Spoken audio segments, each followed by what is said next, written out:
Señor Presidente, Mr. President, heads of state and government, ministers and secretaries of foreign relations, delegates, Secretary General, sir, all my friends, good afternoon. May my first words be of solidarity with the people and government of Mexico, given the tragedy that has beset that country today. Guatemala has made available a search and rescue team. And again, regarding all the Caribbean islands which have been affected by storms and hurricanes, we wish to express our solidarity. I should like to express my gratitude to Mr. Peter Thompson for his excellent stewardship of the past General Assembly, and I wish Mr. Miroslav Lajčák every success for this year's Assembly. I should also like to take this opportunity to welcome most warmly our Secretary General, Mr. Antonio Guterres, whom I have already been able to congratulate. Mr. President, as evidence of our commitment to peace and development, on the 6th of July this year, we signed the commitment for the National Development Agenda, the SDGs, and their inclusion in our National Cartoon Development Plan, our Guatemala 2032, in order to achieve the goals, targets, and indicators set forth in the 2030 Agenda for Sustainable Development, and thus affect the welfare of our citizens. My country has as a priority guaranteeing food security, achieving the respect and promotion of human rights, putting an end to poverty, improving the lot of those who are most vulnerable, stewardship of our national resources, and making gender equality a reality.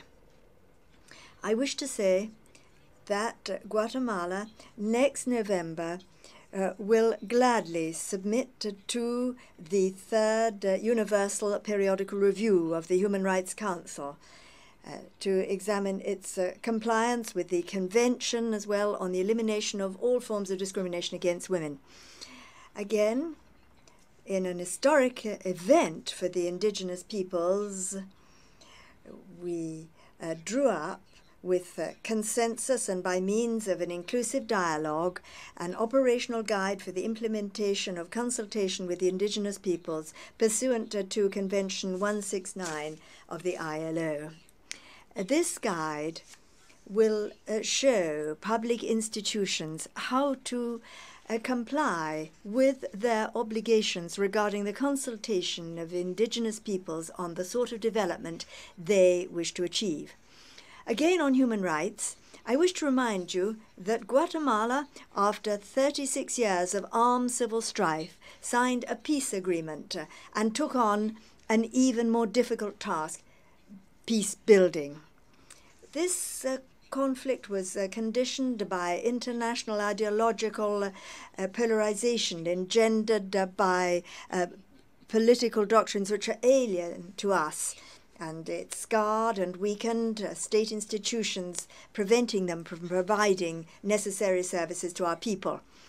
We recognized our weakness to act alone and therefore turned to the United Nations, and thus, on our initiative, we entered with the organization into an agreement to establish an international commission against impunity in Guatemala, the CICIG. This is the first act of its kind in the world, and it has an important remit.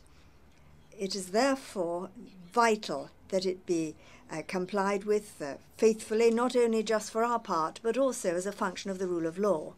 The Commission has started its work in 2007. At first, it was to last for 2 years. This has been extended 5 times. On the last occasion, the 4th of September this year.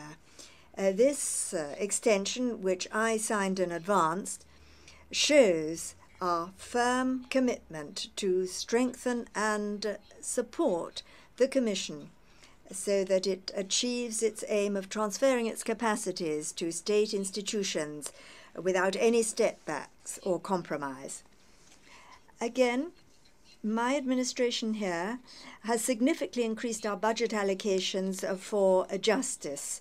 The increase here is unprecedented in the history of our country because we want Guatemala to have a strong judicial system. There are many good tasks before the CIG, and this is just why we support it. It is to lead to the political constitution of the Republic of Guatemala, laws for our country, the agreement itself, and we will be the guarantors of this. Guatemala and the General Secretariat of the United Nations must ensure that what is established here must be observed. It is a principle of our republic that nobody should interfere in the administration of justice, regardless of the form of interference, be it direct or indirect, by means of the media, or through any act which, though it might not appear connected, could affect sovereignty. All of this affects the workings of the country. Our government is fully committed to combating corruption and impunity. And we have therefore commenced the process of reviewing the interpretation and correct implementation of the CICIG agreement, whereby we trust in an objective and balanced fashion to perfect and correctly implement the task of the Commission, guaranteeing due process, the presumption of innocence, and at all costs avoiding selective persecution, the politicization of justice, and a litigation culture in politics. We trust that we shall soon begin the relevant actions for all interested parties.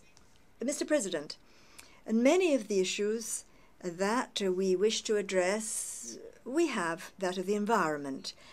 On the 25th of January this year, Guatemala signed and ratified the Paris Agreement on Climate Change.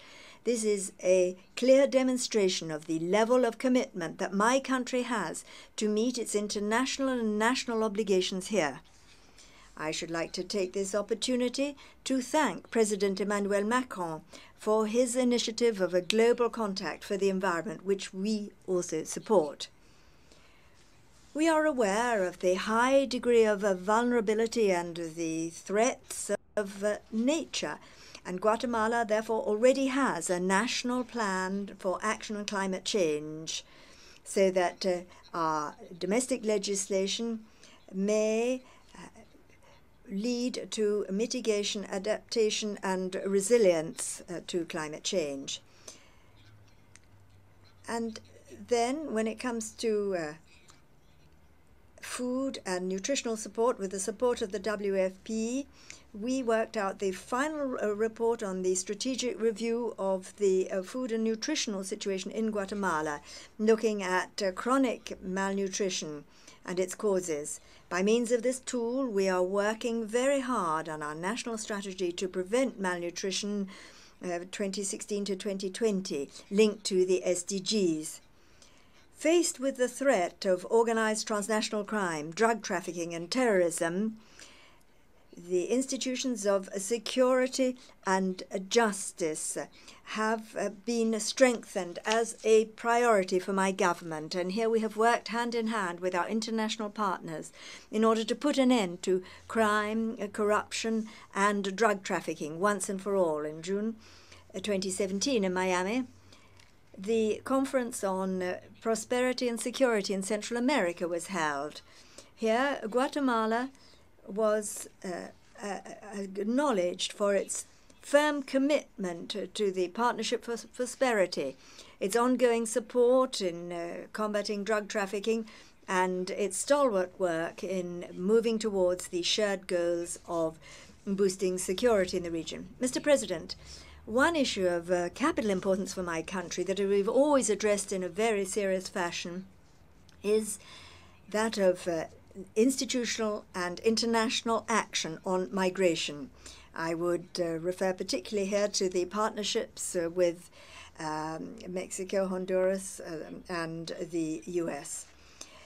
Together with our partners here, we have acted to stimulate the economy and improve security so that migration can be reduced, as well as the risk faced by migrants in embarking on their dangerous journey to improve their quality of life.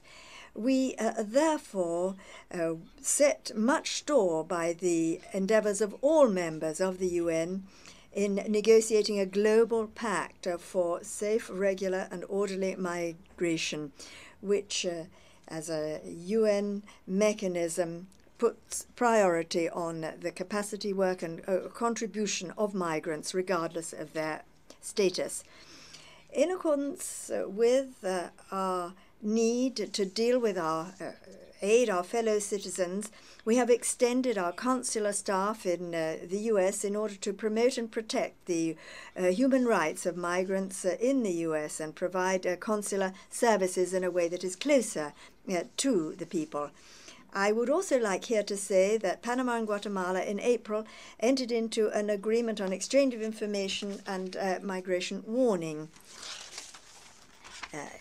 in order to facilitate mobility of peoples from both countries and establish cooperation on migration.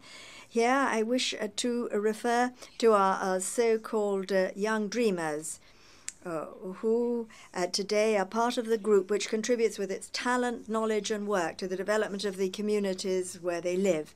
Like other countries who have dreamers falling under the shelter of the DACA program, Guatemala hopes that the sentiment of humanity of the U.S. people and regional solidarity of the U.S. government will flourish, so that over the next few months we will see the Senate passing legislation to allow this group of young people and children to enjoy legal status in the U.S. Mr. President, my country's mission in the international sphere is to contribute to sustainable peace in the field. And here, peacekeeping is one of the most noble tasks of this organization, one where Guatemala is proud to participate. Our commitment can be seen in the deployment of our contingents in the DRC, in other missions in the African continent where we play an active part, as in Haiti, where contingents from Guatemala are directly supporting national endeavors with MINUSTA, whose mandate is ending. We are honored to be able to continue to participate as well in the UN mission in Colombia, to contribute constructively in an ongoing way in the international endeavors with the highest degree of professionalism and dedication. Mr. President, Guatemala, in line with the global initiative for disarmament and the non-proliferation of nuclear weapons, strongly condemns acts of provocation and destabilization which threaten international peace and security. These ratchet up tension, not just regionally, but also throughout the world, and hamper peaceful dialogue, leading to fostering denuclearization. We have repeatedly, vigorously condemned the nuclear tests carried out by North Korea. These are a flagrant violation of international law and of many Security Council resolutions. They are also in violation of the Non-Nuclear Proliferation Treaty. Security for all can be achieved only by means of the prohibition and total elimination of nuclear weapons. Therefore, Guatemala will tomorrow sign the Treaty on the Prohibition of Nuclear Weapons. We will thus take an important step towards a world free of nuclear weapons. Mr. President, My country is concerned at the serious situation affecting the people of Venezuela, the political crisis which affects this beautiful and sister country. It is sliding towards the breakdown of democratic order, to a lack of constitutional guarantee, a violation of human rights, with continued act of violence, persecution, and political repression. We share these serious concerns with other countries of the region, and therefore we shall endeavour to explore ways to contribute to the restoration of democracy in Venezuela by means of a peaceful and negotiated solution. Mr. President, speaking before this distinguished assembly, I wish once again to state my country's commitment to resolve in a permanent and definitive way in the International Court of Justice the territorial island and maritime dispute that we have with Belize, with which we hope to have a special relationship and a constant dialogue to resolve our shared problems. Lastly, I should like to take this opportunity to send out a call for unity to my country. We are experiencing a time of polarization which does not help us, neither does it take us anywhere we wish to go. I have been pleased to see the call to dialogue from certain sectors, and today, as a representative of national unity, democratically elected, I appeal to all sectors so that we may have not a cyclical dialogue, but one which addresses truly structural issues, one where we can seek solutions to our problems, where we can all participate and support this participation, because in this way we can talk of deep-reaching reforms to the state, reforms which we need in issues of security and justice, social and economic development in the rural and city sectors, and again on the issues of political participation and the workings of the state. I shall return to my country, as I always do, with the hope for a better future. Thank you all very much, and on behalf of the people of Guatemala, whom I represent, may God bless you. Thank you.